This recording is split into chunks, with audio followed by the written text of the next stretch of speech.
2023 merupakan minggu kedua bagi persidangan Dewan Rakyat yang bersambung semula pada semalam dan dijangka akan bersidang sehingga 15 Jun ini dan seterusnya akan diikuti dengan persidangan Dewan Negara yang akan bermula pada 19 sehingga 27 Jun akan datang. Dan di sini saya ingin kongsikan sedikit mengenai informasi berkaitan dengan Dewan Rakyat semalam di mana antaranya adalah berkaitan dengan Lebuh Raya PAN Borneo, Sabah dan Sarawak.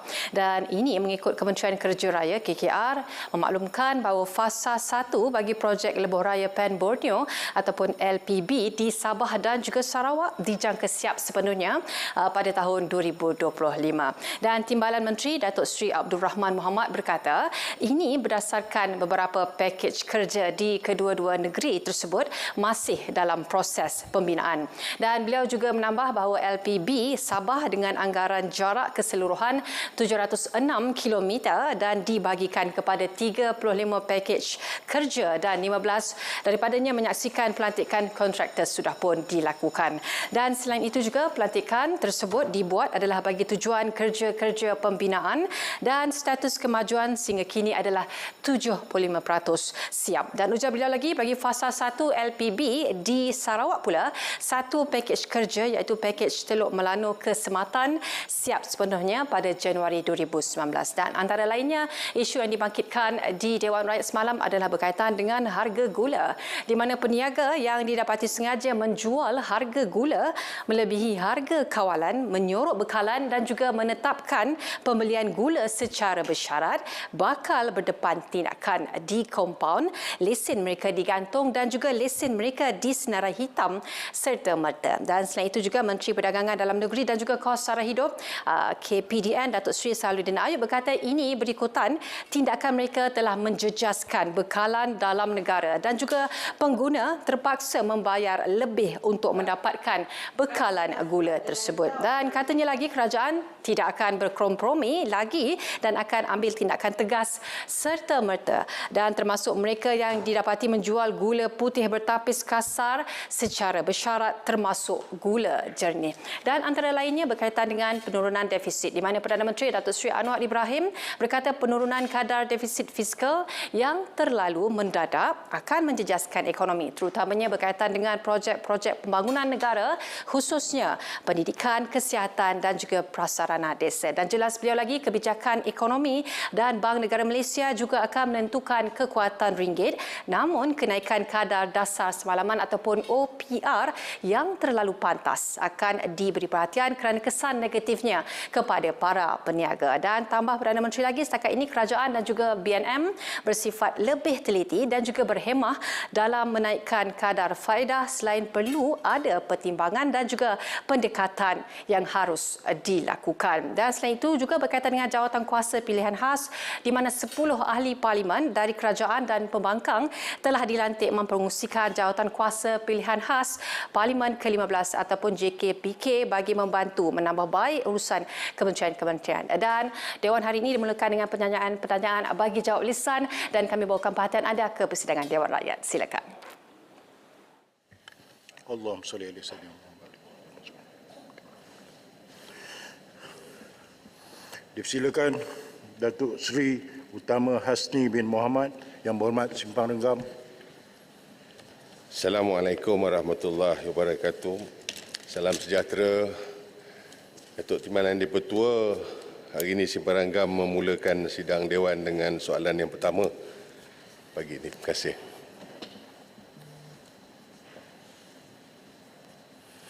Yang berhormat Menteri, silakan. Assalamualaikum warahmatullahi wabarakatuh. Datuk Di-Pertua, terima kasih sahabat lama saya dari Simpang Renggam. Datuk Di-Pertua, saya mohon jawapan saya ini bersekali dengan soalan-soalan rakan-rakan ahli parlimen yang lain, iaitu Taiping, Lumut dan Air Hitam masing-masing pada 7 dan 13 Jun. Datuk Di-Pertua, Simpang Renggam ingin tahu apakah rasional perubahan-perubahan terkini. Yang dimaksudkan perubahan terkini itu ialah beberapa perubahan dari segi syarat-syarat yang dikenakan terhadap pemohon dalam program Malaysia Rumah Keduaku ini. Ianya termasuklah pendapatan itu dinaikkan, aset cair, nilai thresholdnya pun dinaikkan. Dia mesti ada akaun simpanan tetap. Bila dah lulus, dia kena segera buka akaun di negara kita. Itu pun kita naikkan. Kalau dulu 300,000, 150,000, kita naikkan 1 juta. Dan dia mesti lulus tapisan keselamatan. Sebab sebelum ini, Yang Berhormat, ada yang lolos dalam program ini. Tapi rupanya dia terlibat dengan aktiviti pengintipan. Itu memang berlaku. Kerana itu, kita perketatkan syarat, bermaksud rasionalnya adalah pertama, kita harap kita akan dapat peserta yang betul-betul berkualiti. Yang kedua, syarat-syarat kita itu menjadikan kita lebih kompetitif berbanding negara lain. Kerana niat sebenar program ini ialah kita nak tarik peserta dari luar negara untuk menghabiskan usia persaraan mereka atau mereka masuk dengan kepakaran, kemahiran yang diperlukan oleh negara dan mereka boleh bawa pasangan mereka, mereka boleh bawa anak-anak mereka, mereka boleh bawa ibu mereka, ibu mertua, bapa mertua. Dan kita bagi mereka multiple entry visa, unlimited. Kita bagi mereka juga 5 tahun kelulusan dengan auto renewal. Anak mereka boleh belajar dengan PAS MM2H di negara kita. Jadi, dia habiskan usia persaraan, dia berbelanja, dia melabur. Anak dia boleh belajar di sini, sumbangan kepada sektor pendidikan. Ketika dia mengalami pula masalah kesihatan, dia mendapat rawatan di hospital di negara kita. Jadi, kesihatan, pendidikan, pelaburan adalah manfaat daripada program ini. Dan bila kita ubah suaikan syarat itu, angka-angka menunjukkan keadaan yang sangat memberangsangkan dengan mengambil kira 2 perkara. Pertama, kita baru fasa pemulihan selepas COVID dan kita sekarang alhamdulillah menikmati kestabilan politik yang lebih ketara. Jadi statistik menunjukkan bahawa trend itu sangat baik dengan sumbangan kepada kerajaan, unjuran kepada kerajaan setakat tahun pertama pelaksanaannya menghampiri 1 bilion ringgit. Terima kasih. Soalan tambahan Yang Berhormat Separenggam. Terima kasih Datuk Timbalan Di-Pertua. Kita memahami akan tujuan kerajaan untuk menukar peranan program MM2H ni daripada Kementerian Pelancongan kepada Kementerian Dalam Negeri. Dan program asalnya ialah Silver Hair Program untuk mereka yang negara-negara khususnya yang menua macam Jepun, macam Korea Selatan ataupun Hong Kong itu sendiri. Tetapi Yang Berhormat Menteri, dalam hal kita mengubah program daripada MOTEC kepada KDN ini, akhirnya apa yang dapat kita lihat, penurunan kalau ikut daripada laporan Persatuan, penurunan sehingga 90%. Sebab itu saya bangkitkan perkara ini Yang Berhormat Datuk Timbalan Di-Pertua ialah kerana di Johor antara punca property overhang ialah kerana perubahan dasar kerajaan. Jadi saya ingin mendapat sedikit pandangan daripada pihak Yang Berhormat Menteri sama ada kementerian menyedari perkara ini dan dengan berlakunya lambakan aset-aset ini kerana perubahan dasar dari segi MM2H ini, apakah langkah kerajaan untuk membantu dalam memulihkan semula pasaran hartanah ni, khususnya di Johor. Kerana asalnya pemaju-pemaju ini membangunkan hartanah tersebut kerana adanya program Silver Hair sebagai contoh, menarik pelabur. Pelabur ataupun investor daripada Singapura berbeza daripada negara-negara luar yang lain. Sebab itu Johor amat terkesan. Jadi dalam hal ini bagaimana dasar kerajaan kehadapan ini apabila program MM2H berada di bawah KDN ini dapat membantu pasaran hartanah. Terima kasih Timbalan Yang Bertuah. Yang Berhormat Menteri. Terima kasih sahabat saya dari Simpang Renggam. Satu daripada kelebihan program ini, peserta akan melabur termasuk bidang hartanah yang Berhormat Simpang Renggam sebutkan tadi. Tujuan lain adalah pendidikan dan juga kesihatan. Baik. Yang pertama, ya, ada penurunan dari segi permohonan dan kelulusan, tapi tidak mencecah sampai 90%. Ya, penurunannya itu, kalau saya ambil misalnya data 2019 ni sebelum COVID, yang memohon adalah 3,900 yang mohon, hampir 4,000. Tapi setahun dengan syarat baru ini, angka permohonan adalah lebih kurang 2,000. Jadi penyusutan 50%, tapi kerana kita syaratkan, kita ketatkan syarat, misalnya fixed deposit mesti 1 juta. Lulus saja dia terus kena buka akaun dan masukkan fixed deposit. Sekarang ini yang telah kita luluskan 375 sekarang, yang memohon 2,000, yang telah lulus dan letak stiker 375. Bermaksud 375 juta dah ada dalam pasaran kewangan negara. Tetapi yang sedah pun kita berikan pra kelulusan. Ya, lepas dia melepasi semua tapisan tu, pra kelulusan, subjek tu dia comply 1-2 dokumen lagi dan tapisan kesihatan clear. Itu sudah 800. Bermaksud bila kita lulus 800 juta dalam akaun perbankan negara. Jadi untuk makluman rakan saya dari Simpang Renggam, mari kita banding. Saya tengok 5 tahun ke belakang kelulusan program ini yang dah lulus 215 hingga 219. Jumlah pendapatan kepada kerajaan 2015 sampai 2019, 5 tahun, jumlahnya adalah 958 juta dalam masa 5 tahun. Tapi bila syarat ini kita ketatkan untuk kita dapatkan kualiti, termasuk aset cair 1.5 juta, fixed deposit 1 juta, 1 tahun ni saja. Yang tadi saya kata pra kelulusan sudah 800, yang dah lulus 375, ini saja sudah pun hampir mencecah 1 bilion dalam masa 1 tahun. Berbanding sebelum ni 5 tahun, 1 bilion 958 juta. Yang ini 1 tahun saja kita menghampiri dari segi nilai keuangan, kerana kita naikkan itu 1 bilion dalam 1 tahun.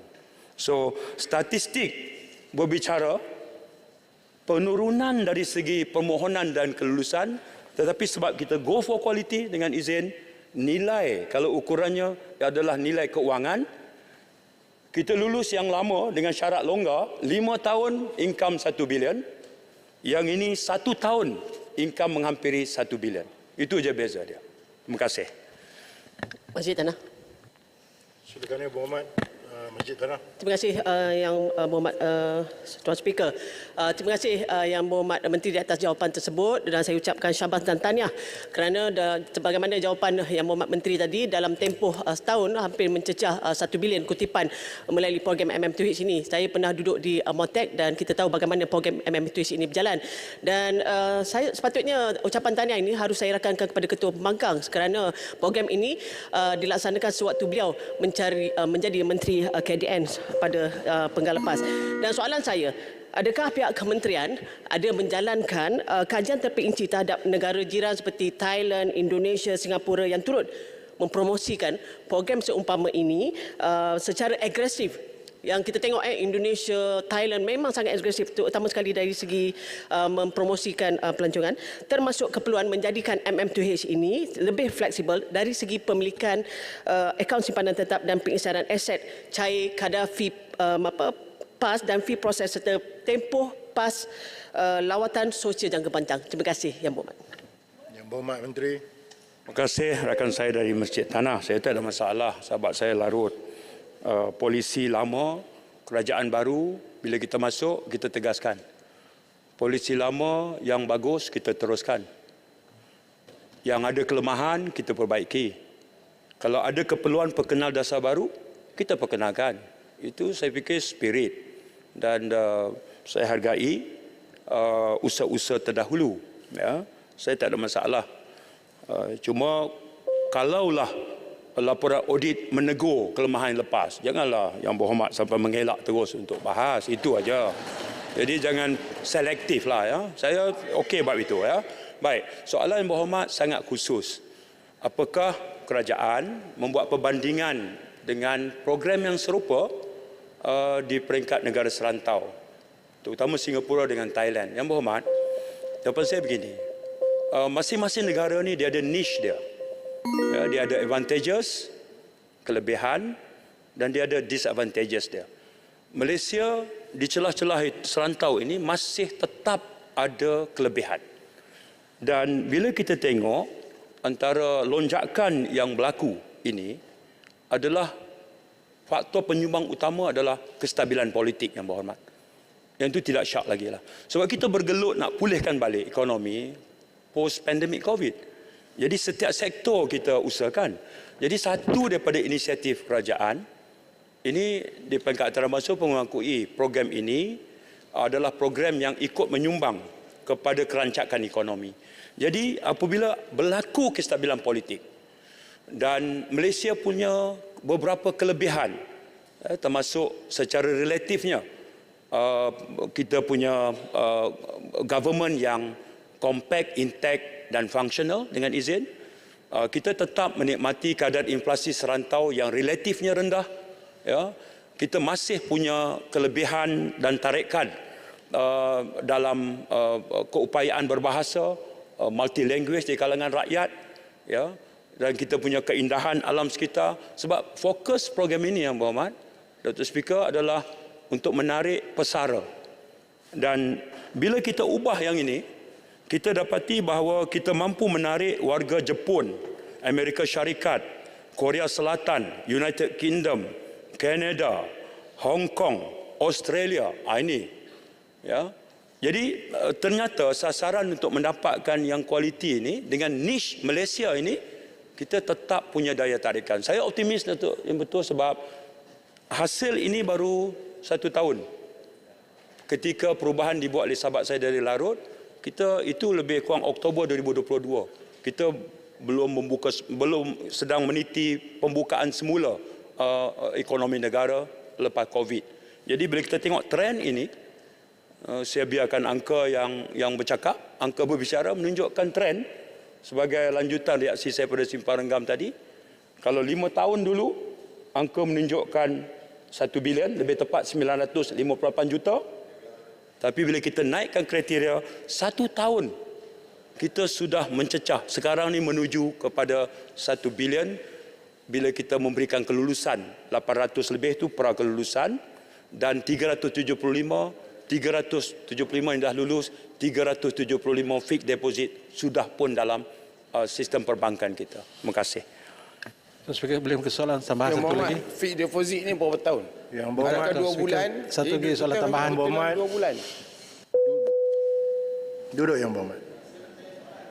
Duduk Yang Berhormat. Silakan Datuk Seri Syahidan Kasim. Ya. Kan baik Yang Berhormat Arau. Saya sebut dulu baru Yang Berhormat bangun. Yang Berhormat Speaker, di rumah saya ada Pro 2. Saya tanya soalan nombor 2.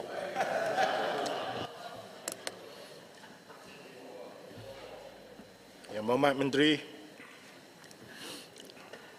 Terima kasih Datuk Yang di-Pertua. Bismillahirrahmanirrahim. Assalamualaikum warahmatullahi wabarakatuh. Dan salam Malaysia Madani. Datuk Yang Pertua, saya mohon keizinan Datuk Yang Pertua untuk menjawab secara bersekali soalan nombor 2 daripada Yang Berhormat Datuk Seri Dr. Saidan bin Kasim Arau dan soalan nombor 60 daripada Yang Berhormat Datuk Suhaimi bin Nasir Libaran bertarikh 13 Jun 2023. Silakan. Terima kasih. Sebelum saya mulakan, saya ada satu pantun dengan Arau lah. Dari Perlis hingga ke Sabah, bertemu kita di Dewan Parlimen. Ayuh anak muda dapatkan fakta, bina Malaysia madani penuh harapan.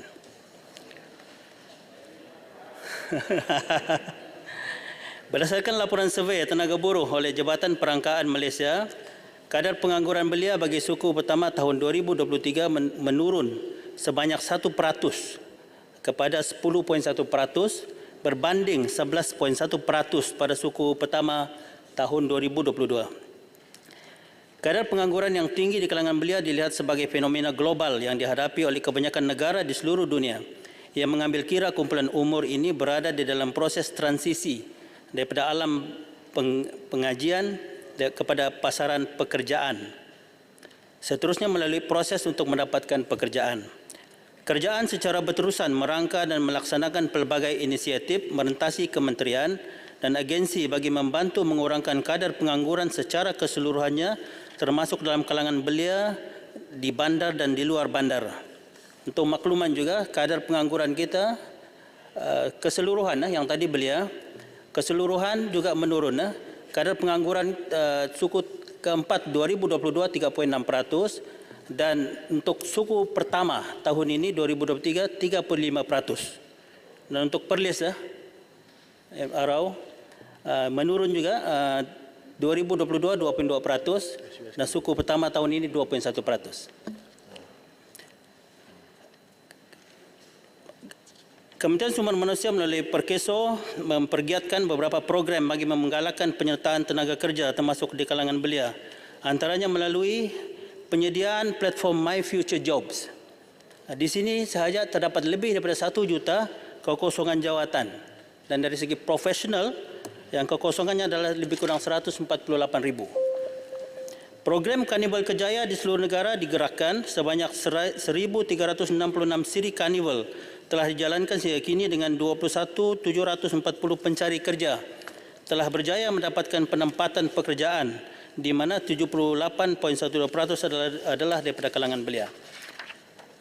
Program yang ketiga, program Bina Kerjaya, pekerja informal, gig riders, dan juga kita menjalankan kerjasama bersama Kementerian Belia dan Sukan untuk memperkasa program perantisan kepada para belia.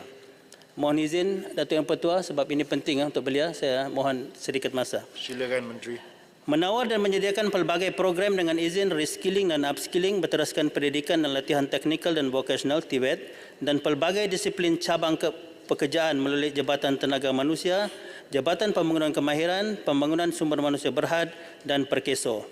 Agensi-agensi ini menawarkan program latihan kemahiran meliputi aspek teori dan praktikal mencakupi pelbagai bidang yang bersesuaian dengan permintaan industri semasa.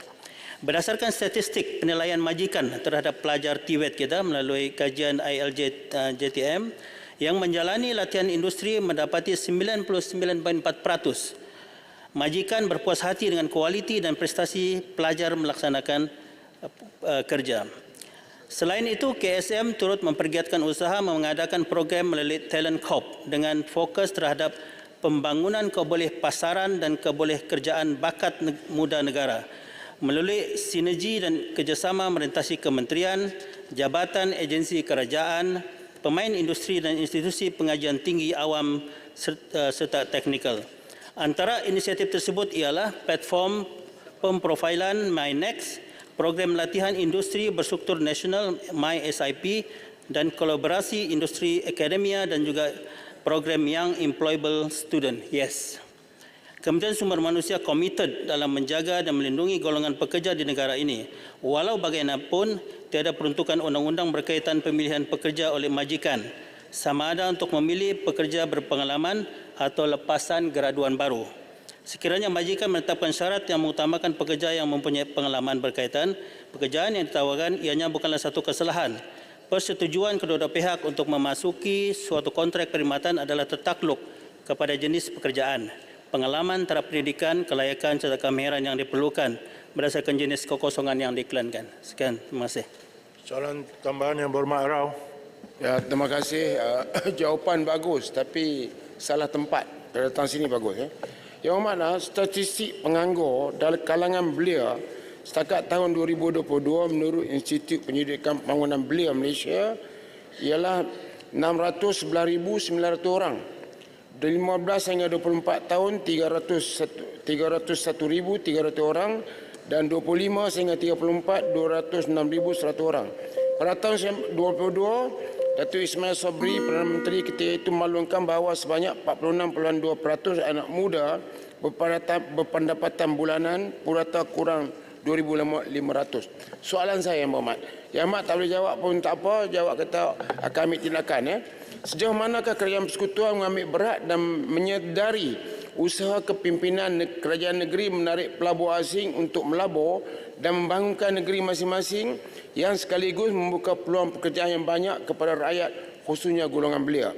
Ini kerana baru-baru ini Yang Amat Berhormat Menteri Besar Kedah memberitahu bahawa Yang Amat Berhormat Perdana Menteri serta Kerajaan Persekutuan yang berdiam diri apabila beliau ingin bertemu dan berbincang bagi mendapatkan persetujuan berkaitan peluang pelaburan yang berpotensi di Kedah. Sekiranya sikap Kerajaan Persekutuan terus menerus begitu, bagaimanakah kita nak membantu penganggur di kalangan belia? Yang Amat boleh jawab kata akan ambil tindakan, cukuplah. Terima kasih. Terima kasih Yang Berhormat Arau. Saya fikir soalan ini sudah dijawab oleh Yang Amat Berhormat Tambun semalam bahawa beliau sedia berbincang dengan mana-mana pihak pun, tapi perlu secara beradab. Dan saya fikir ini juga sudah disebut. Arau memang tak beradab. Okey. Semalam sebut orang bangang. Yang Berhormat Ulu Langat. Yang Berhormat Ulu Langat. Yang Berhormat Ulu Langat. Yang Berhormat Ulu Langat. Amaran pertama. Lain. Yang Berhormat Ulu Langat, amaran pertama, saya rekod. Peraturan, beluran.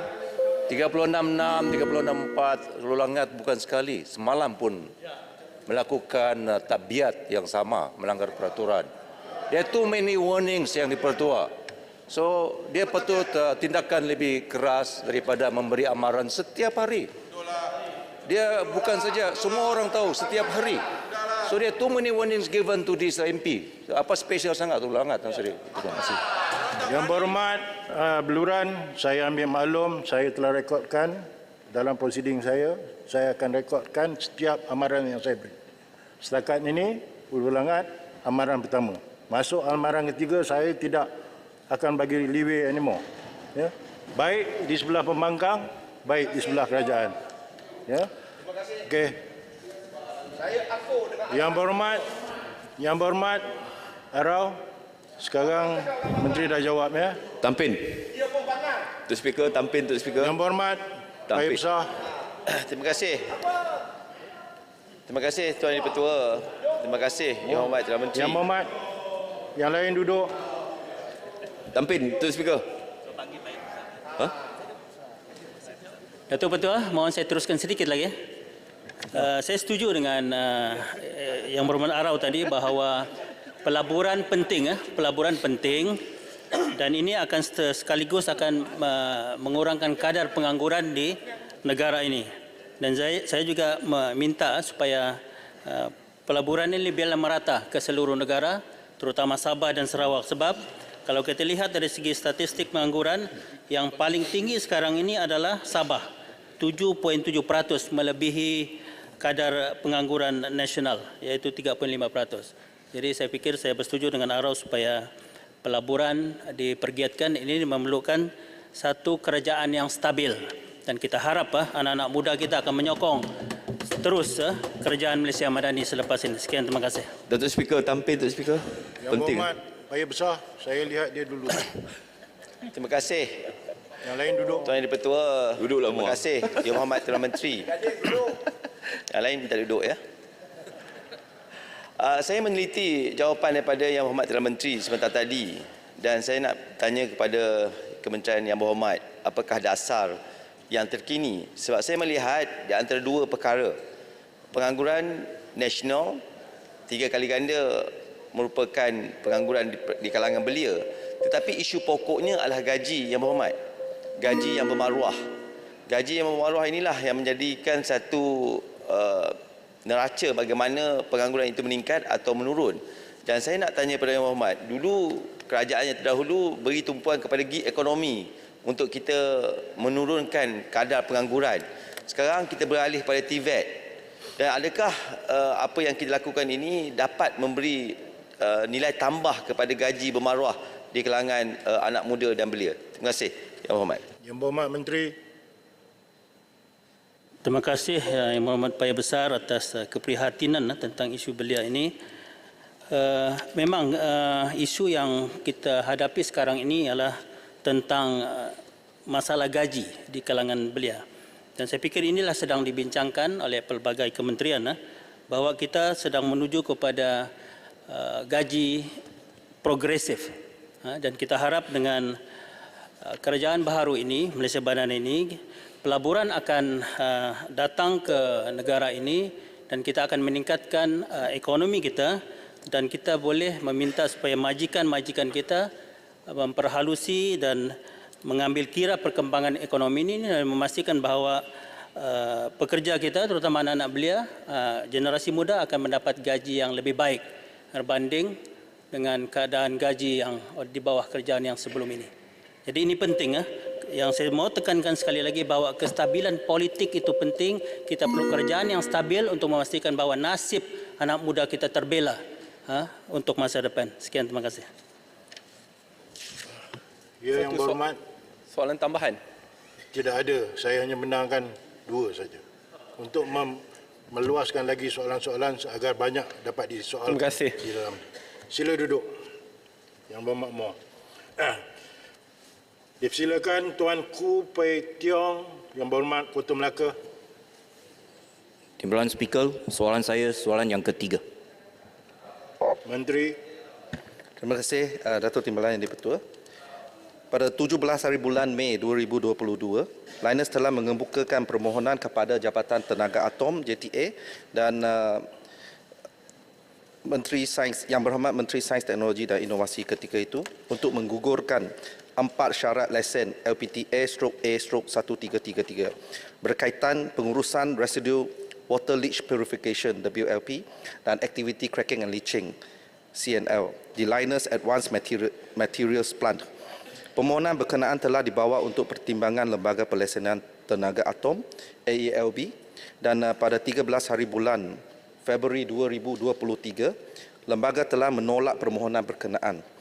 Rayuan yang dikemukakan oleh Lynas pada 28 hari bulan April 2023 adalah dibuat berdasarkan peruntukan di bawah Seksyen 32 Akta Pelesenan Tenaga Atom 1984 dan kuasa yang diberikan kepada Menteri Mosti di bawah session yang sama juga. Keputusan ke atas rayuan telah dibuat pada 5 hari bulan Mei 2023 dan disampaikan kepada Lynas. Untuk makluman Dewan Yang Mulia ini, semua maklumat dan asas-asas rayuan yang telah dikemukakan oleh pihak Lynas kepada Menteri Mosti adalah tertakluk di bawah kerahsiaan mengikut Seksyen 41 Akta Pelesenan Tenaga Atom 1984. Sehubungan dengan itu, perkara ini tidak boleh didedahkan. Namun begitu, mengambil kira kesan keputusan ini terhadap rantaian bekalan nadir bumi di peringkat global, Mosti bersetuju untuk melanjutkan tempoh aktiviti CNL di Lem Gebeng sehingga 31 hari bulan Disember 2023. Mosti akan terus bekerjasama dengan semua pihak berkepentingan untuk memastikan industri nadir bumi di Malaysia berkembang secara bertanggungjawab dan mematuhi peraturan serta piawaian yang ditetapkan. Sekian, terima kasih. Soalan tambahan Yang Berhormat Kota Melaka.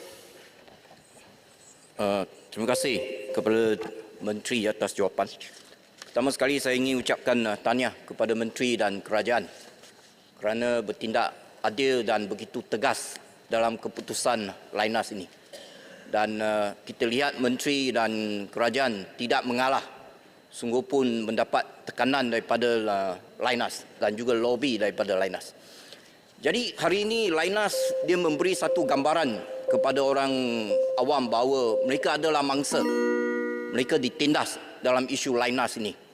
Jadi saya nak minta pengesahan daripada menteri sebelum saya tanya soalan tambahan, iaitu pada tahun 2020 apabila kerajaan pada masa itu melanjutkan operasi untuk 3 tahun, masa itu kerajaan telah adakan syarat, 4 syarat ya, berkaitan dengan permanent disposal facility dan juga cracking dan leaching di luar negara. Dan masa itu mereka menerima syarat tersebut. Ya. Jadi apakah sebab sekarang mereka pula meminta untuk gugurkan syarat-syarat tersebut? Sebab mereka buat begitu adalah amat tidak jujur. Ya, memberi satu gambaran bahawa kerajaan ini tindas mereka. Itu yang saya perlukan pengesahan. Soalan tambahan saya ialah berdasar kepada jawapan daripada menteri mengatakan bahawa akan dilanjutkan lagi 6 bulan cracking dan leaching tersebut. Jadi bolehkah kerajaan menerangkan kepada kita kenapa keputusan sedemikian diambil? Terima kasih. Timbalan Speaker. Yang Berhormat Menteri. Terima kasih Kota Melaka, terima kasih Datuk Timbalan Yang di-Pertua. Saya boleh mengesahkan bahawa apabila pertama kali 4 syarat-syarat itu dikenakan pada tahun 2020, pihak Linus tidak mengemukakan sebarang rayuan dalam tempoh 30 hari seperti yang termaktub dalam Akta Pelesenan Tenaga Atom 1984. Memang tidak ada sebarang rayuan yang dikemukakan dalam tempoh 30 hari. Dan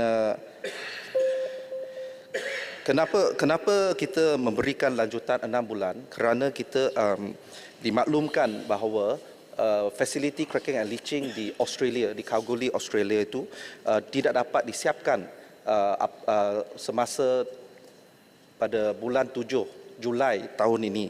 Maka kita mengambil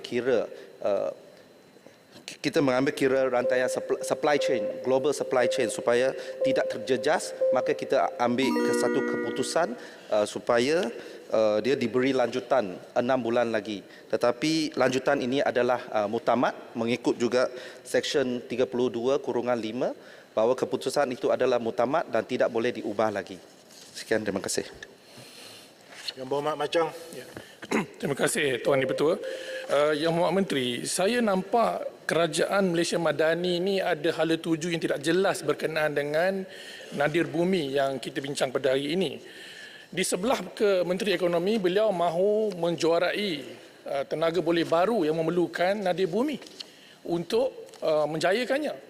Dan kalau kementerian mesti tidak menghalang Linus daripada buat cracking dan leaching, dan itu bermakna kita tidak ada sebarang kelebihan berbanding dengan pemprosesan lain di China. Malaysia adalah antara global player dalam hal ini. 11% market share globally. Salah satu pelan lain yang ada di dunia adalah di Estonia. Jadi dalam keadaan China mendominasi market ini, kenapa kita buat syarat yang begitu menyukarkan pelabur dan juga kepakaran kita di sini? We are losing our talent in this tech war kalau ada dasar yang tidak jelas daripada kerajaan. Jadi mohon Menteri jelaskan pencanggahan yang ada ini. Yang Berhormat Menteri. Terima kasih Datuk Timbalan Yang di-Pertua. Terima kasih Yang Berhormat Machang. Saya sudah jangka pun soalan ini akan ditanya oleh Saudara Machang. Tetapi untuk makluman supaya semua ahli-ahli yang berhormat tidak keliru, Linus dengan industri nadir bumi ini amat berbeza. Walaupun Linus ini terlibat dalam industri nadir bumi. Apa yang berlaku di sini, Linus melombong di Australia.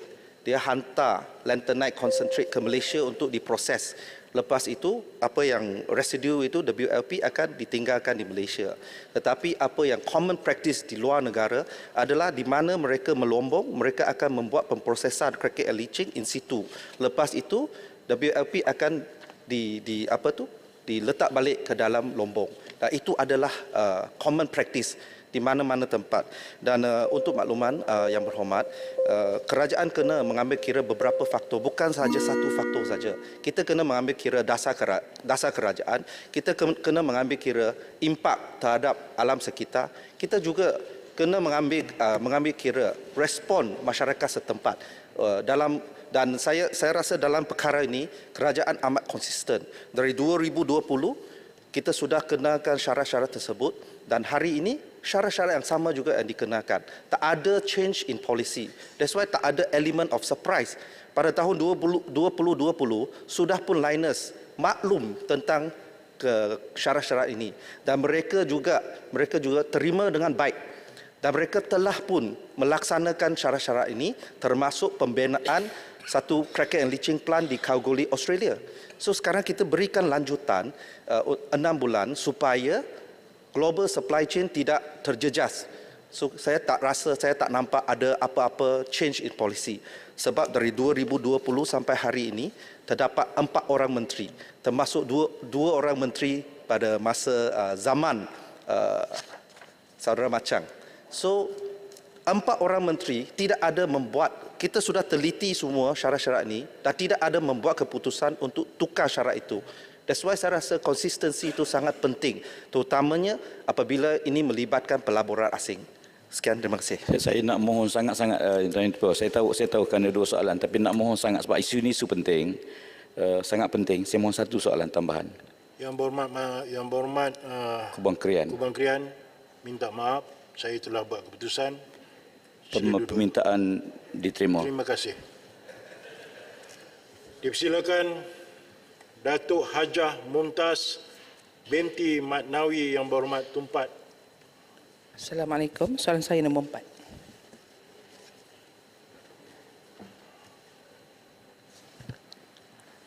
Datuk Yang di-Pertua, saya mohon untuk menjawab soalan daripada Yang Berhormat Tumpat.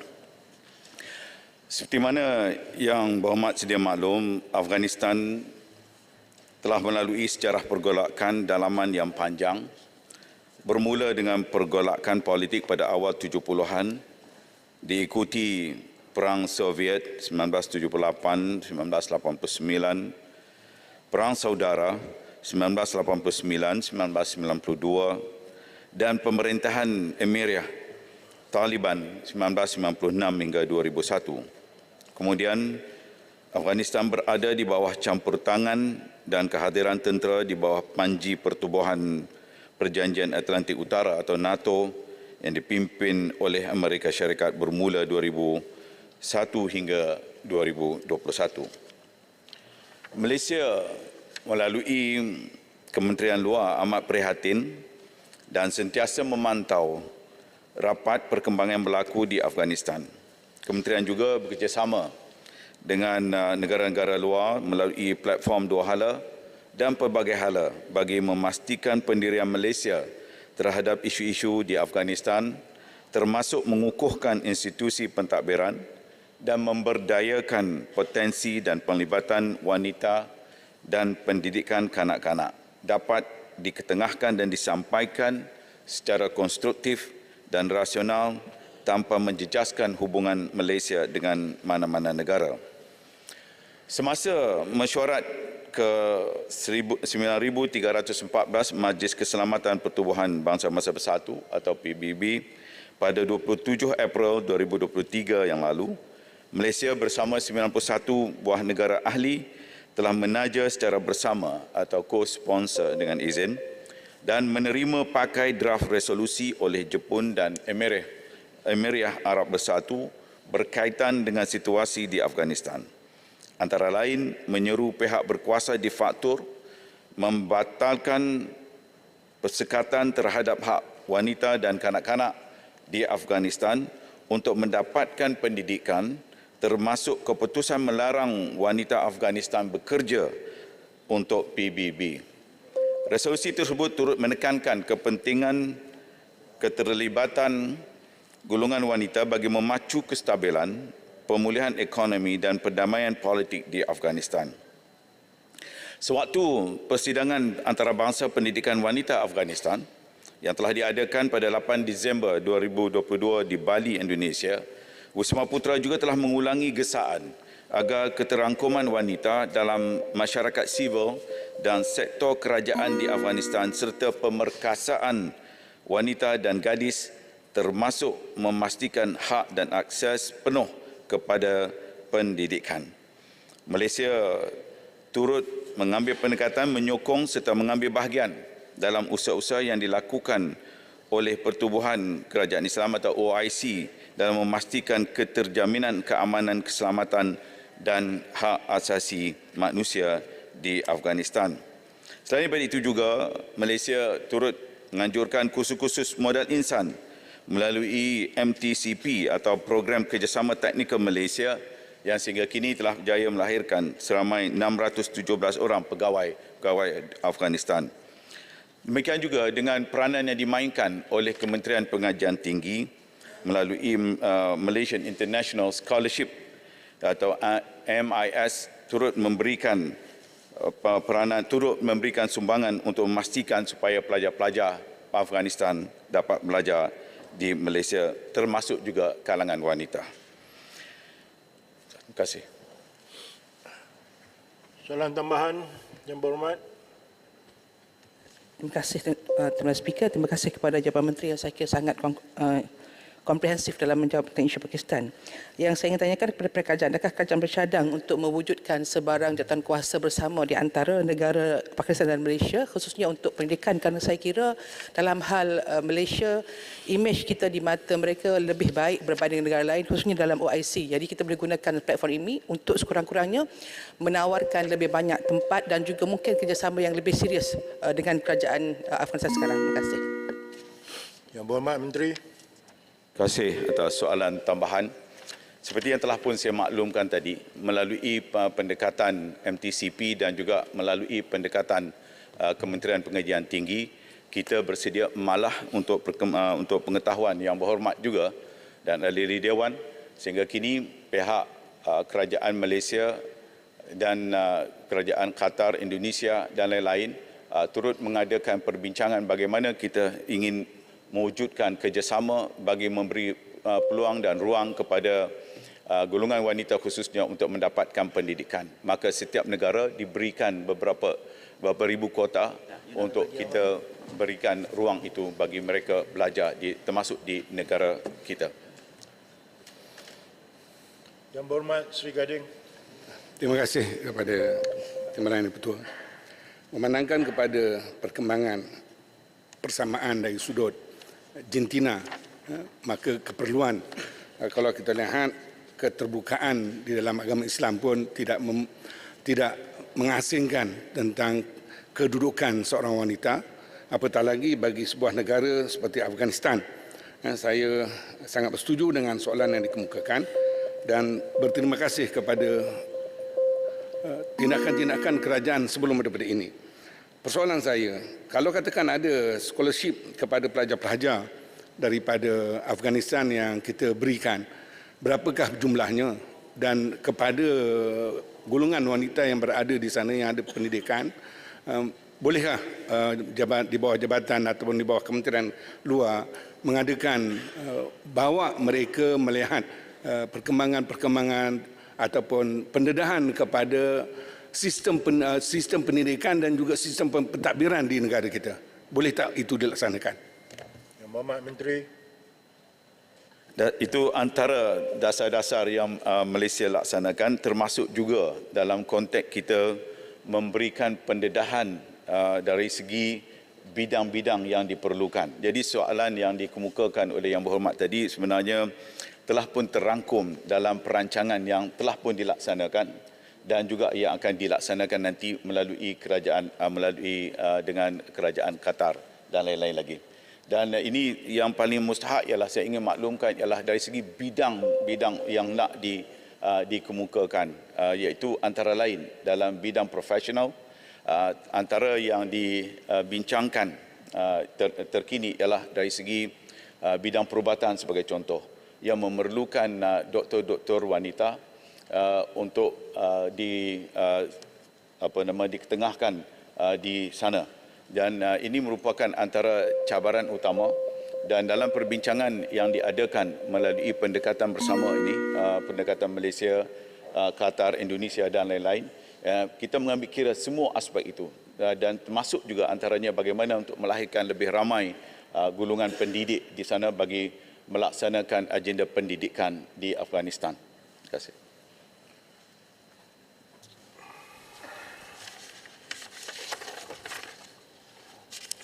Dipersilakan Tuan Jimmy Pua WC yang berhormat Tebrau. Terima kasih Datuk Timbalan Speaker. Soalan saya soalan nombor 5. Yang berhormat Menteri. Bismillahirrahmanirrahim.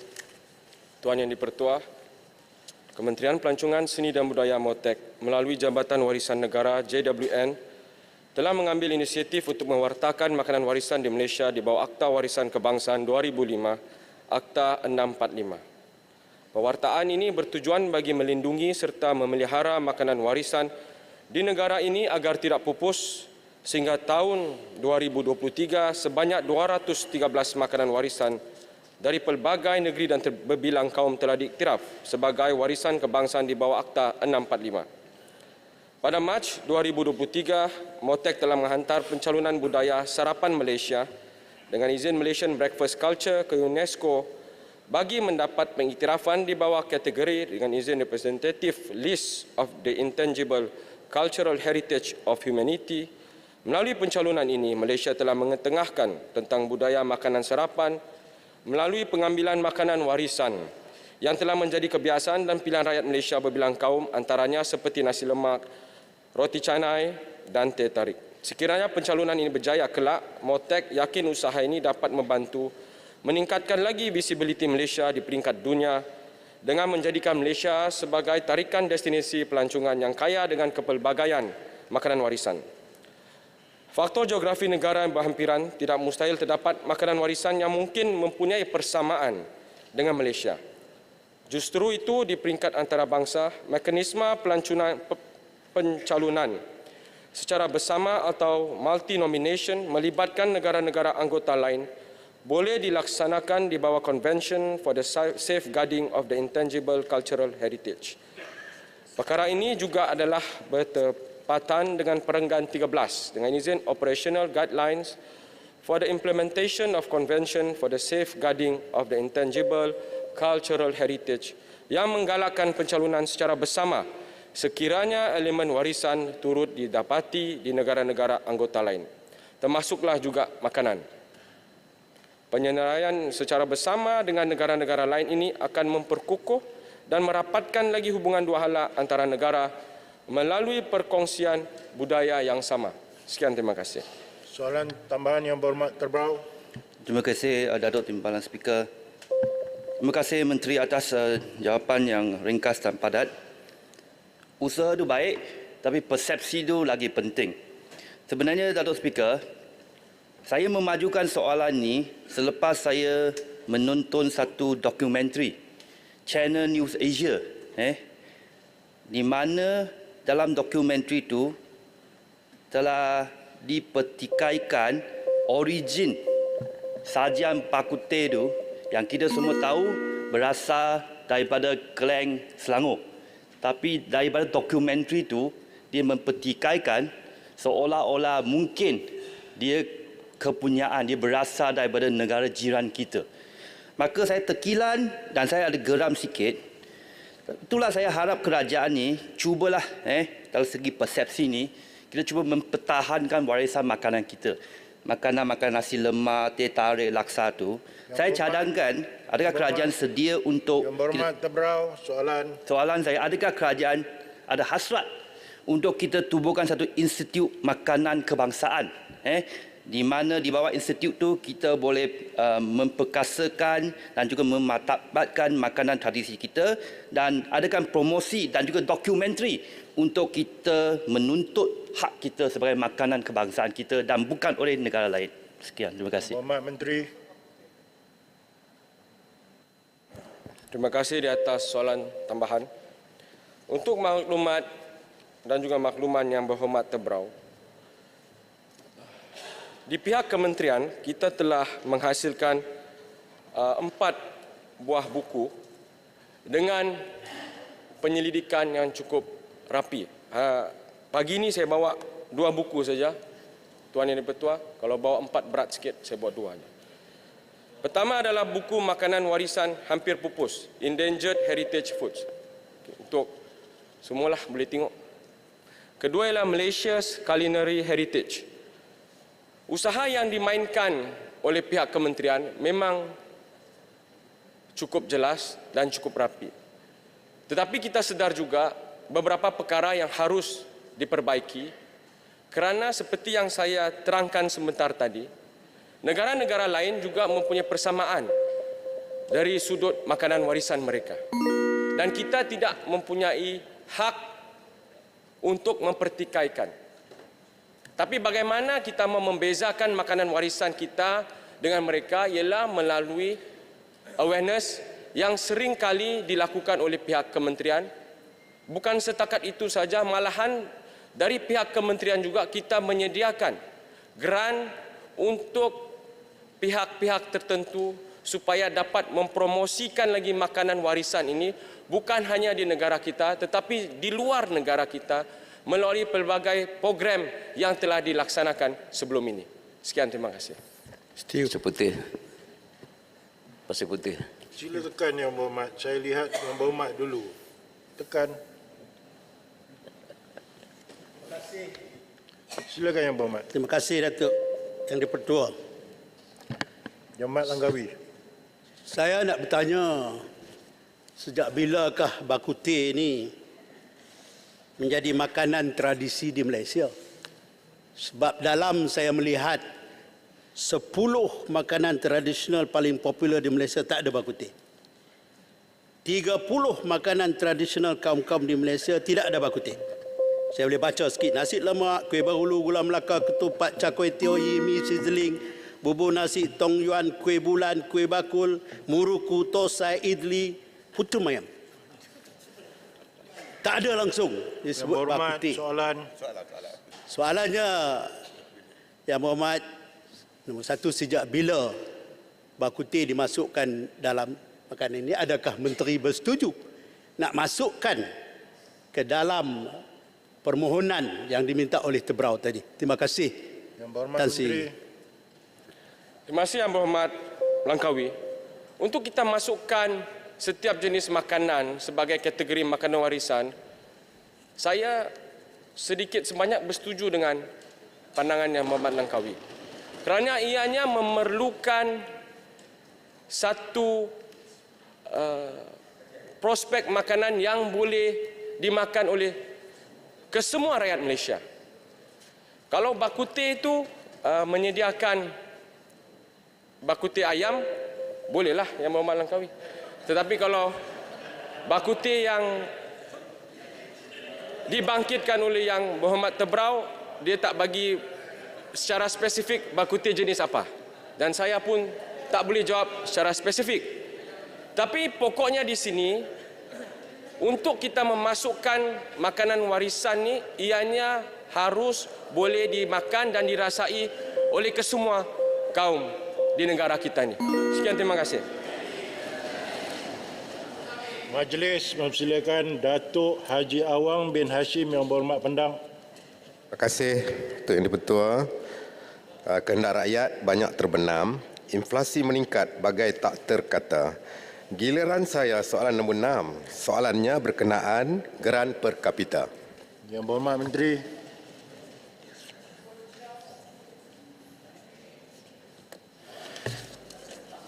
Pendang. Pagi-pagi keluar bersenam. Pagi ini soalan 6. Tuan Yang di-Pertua, untuk maklumat Yang Berhormat dan Dewan Yang Mulia ini, pemberian mengikut bilangan orang ataupun dengan izin capitation grant merupakan pemberian selaras dengan peruntukan perkara 109/1/A Perlembagaan Persekutuan yang bertujuan untuk membantu kerajaan negeri dalam usaha perbelanjaan mengurus, iaitu tujuan utama dia. Pemberian ini disalurkan secara terus kepada kerajaan negeri sebagai salah satu bentuk terimaan daripada kerajaan persekutuan. Pemberian ini telah melalui beberapa pindaan yang mana kadar semasa adalah berdasarkan kepada pindaan yang diluluskan melalui Akta Pemberian mengikut bilangan orang 2002 ataupun Akta 622 yang berkuat kuasa mulai 1 Januari 2002. Berdasarkan kadar semasa, jumlah peruntukan yang disediakan kepada negeri tetap meningkat pada setiap tahun. Untuk makluman yang berhormat jua, Kerajaan Persekutuan sentiasa meneliti semua pemberian yang diberikan kepada kerajaan negeri secara menyeluruh dan tidak hanya tertumpu kepada satu-satu pemberian sahaja. Contohnya ada 12 jenis pemberian daripada Kerajaan Persekutuan kepada pihak berkuasa negeri. Pada tahun 2023, Kerajaan Persekutuan dalam 12 pemberian tersebut telah menambah baik 3 jenis pemberian kepada kerajaan negeri, iaitu bersatu, pemberian berdasarkan tahap pembangunan ekonomi, infrastruktur dan kesejahteraan hidup ataupun pemberian tahap yang telah dinaikkan peruntukan daripada 330 juta ringgit kepada 400 juta ringgit. Keduanya, pemberian penyelenggaraan jalan ataupun pemberian pemperuntukan maris dinaikkan kepada 5.2 bilion ringgit berbanding 5.05 bilion pada tahun 2022. Dan ketiga, pemberian dengan izin Ecological Fiscal Transfer EFT yang dinaikkan kepada 150 juta ringgit berbanding 70 juta pada tahun 2022. Penambahbaikan pemberian ini telah dipersetujui dalam mesyuarat Majlis Kewangan Negara tahun 2023 yang dipengerusikan oleh Yang Berhormat Perdana Menteri serta dianggotai oleh semua Yang Amat Berhormat Menteri Besar dan Ketua Menteri.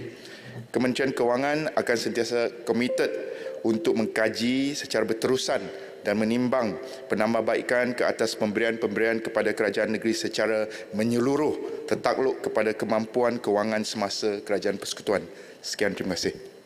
Soalan tambahan Yang Berhormat Pendang. Terima kasih Tan Sri Ketua.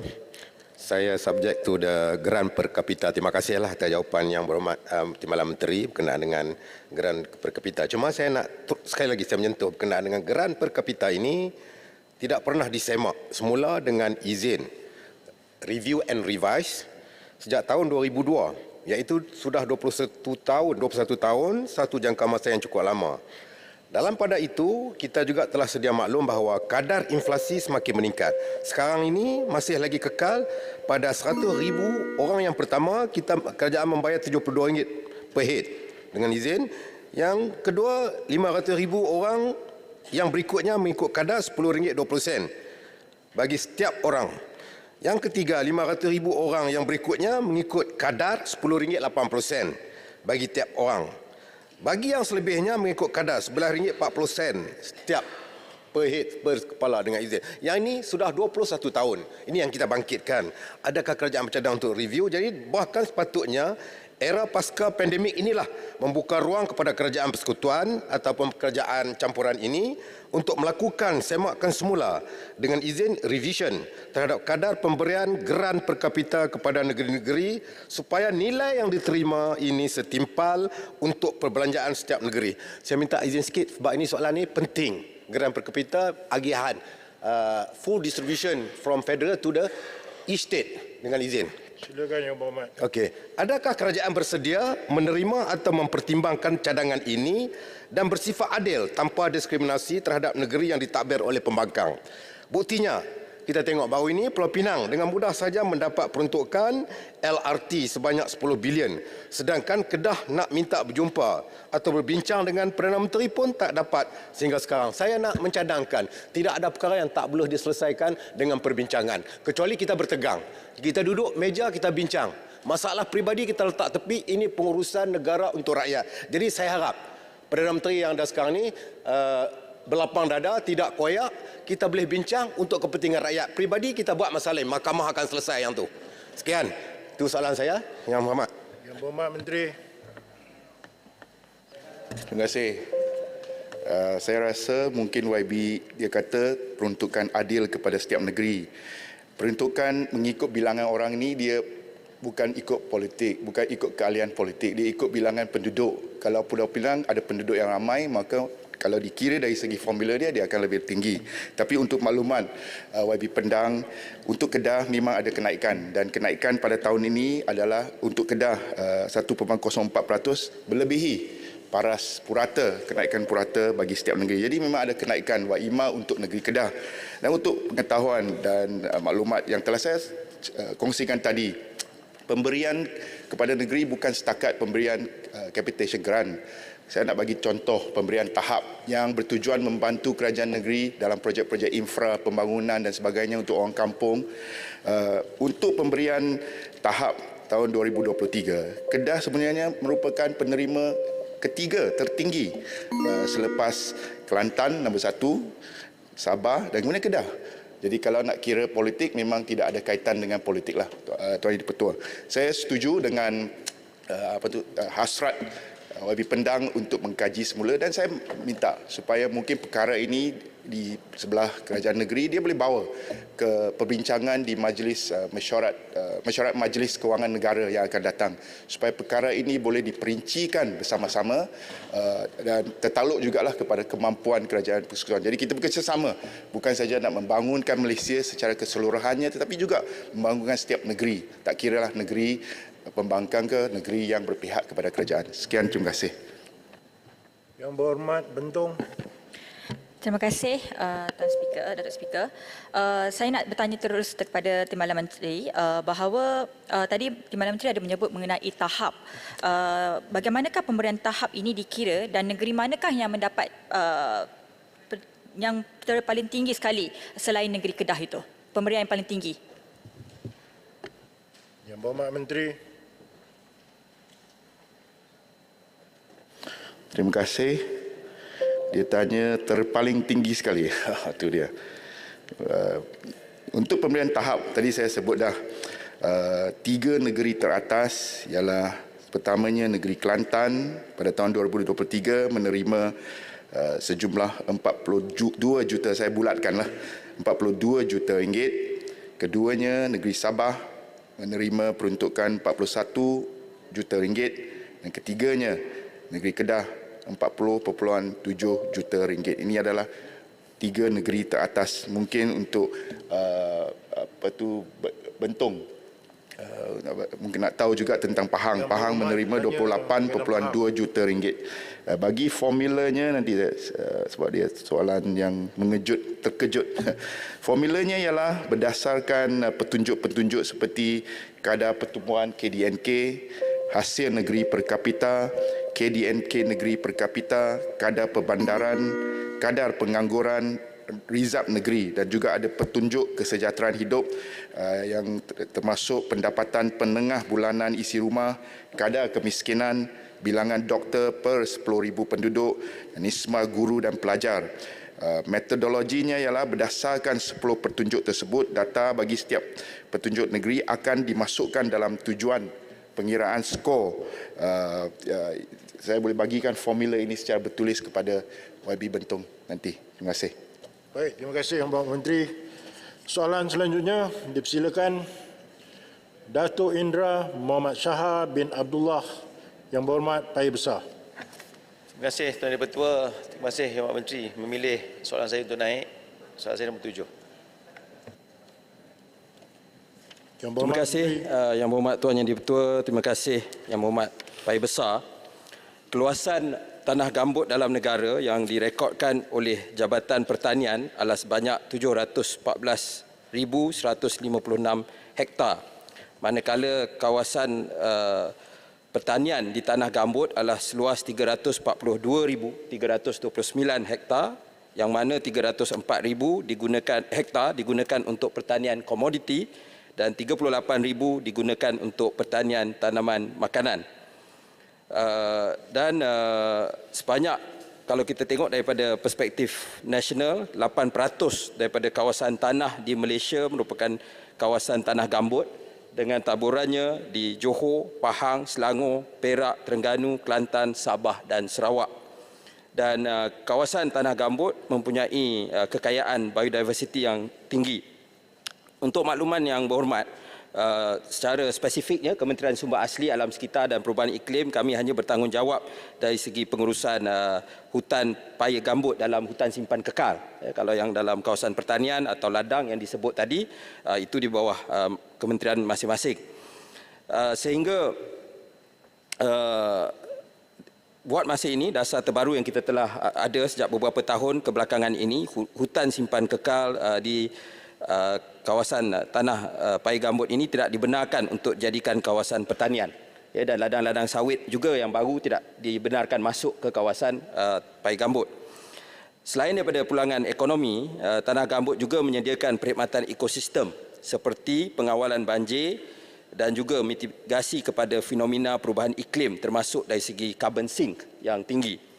NRECC telah mengambil inisiatif dengan meneroka penggunaan teknologi dalam meningkatkan pengurusan hutan tanah gambut, memandangkan sebagaimana kita maklum, tanah gambut mudah terbakar dan boleh mengakibatkan jerebu, terutamanya pada musim kering. NRECC telah membangunkan dengan izin Forest Fire Forecasting System in Permanent Reserves untuk membantu Jabatan Perhutanan Semenanjung Malaysia, JPSM, menganalisa dan juga meramal kebakaran hutan di hutan simpan kekal.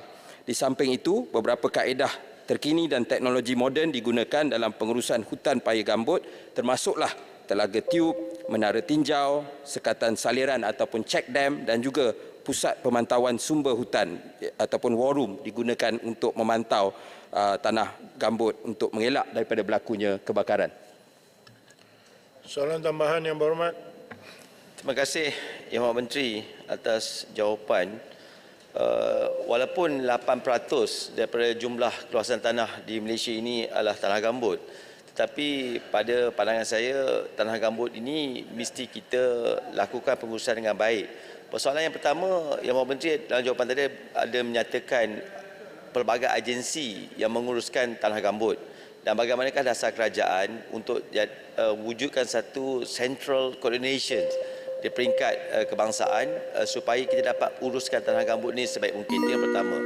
Yang keduanya, jumlah tanah gambut 714,000 hektar yang digunakan hanya 342,000 hektar dan kualiti yield hasil pertanian komoditi yang menggunakan tanah gambut, adakah kajian dibuat supaya melihat kalau ada kepentingan tanah gambut terutamanya di Johor dan di Pahang ini bukan sekadar hanya dijadikan sebagai pembakar apabila waktu panas terbakar, akhirnya hutan semua terbakar, akhirnya jerebu. Jadi kualiti tanah tersebut juga perlu ada pertikaian. Yang akhirnya Yang Berhormat, Yang Berhormat sebutkan tadi adalah biodiversity. Saya setuju kerana di bawah Paris Agreement kita telah menandatangani satu perjanjian untuk mengurangkan GHG. Cumanya bagaimana tanah gambut dapat digunakan untuk kita lakukan supaya kita dapat kurangkan climate change dan bagaimana track dilihat supaya penyimpanan karbon dapat kita gunakan untuk yang akan datang nanti supaya carbon market boleh juga kita melalui tanah gambut. Terima kasih Tuan Yang Bertuah. Menteri. Terima kasih Yang Berhormat Pak Besar. Pertama sekali dari segi untuk menyelaraskan pelbagai agensi dan yang terlibat di dalam menguruskan tanah gambut ini, pertama sekali di peringkat kerajaan kita sedang mengemaskinikan dan menambah baik pelan tindakan tanah gambut kebangsaan NAPP 2010-2020 untuk kita mengambil kira ASEAN Peatland Management Strategy APMS yang sedang dalam proses untuk disiapkan.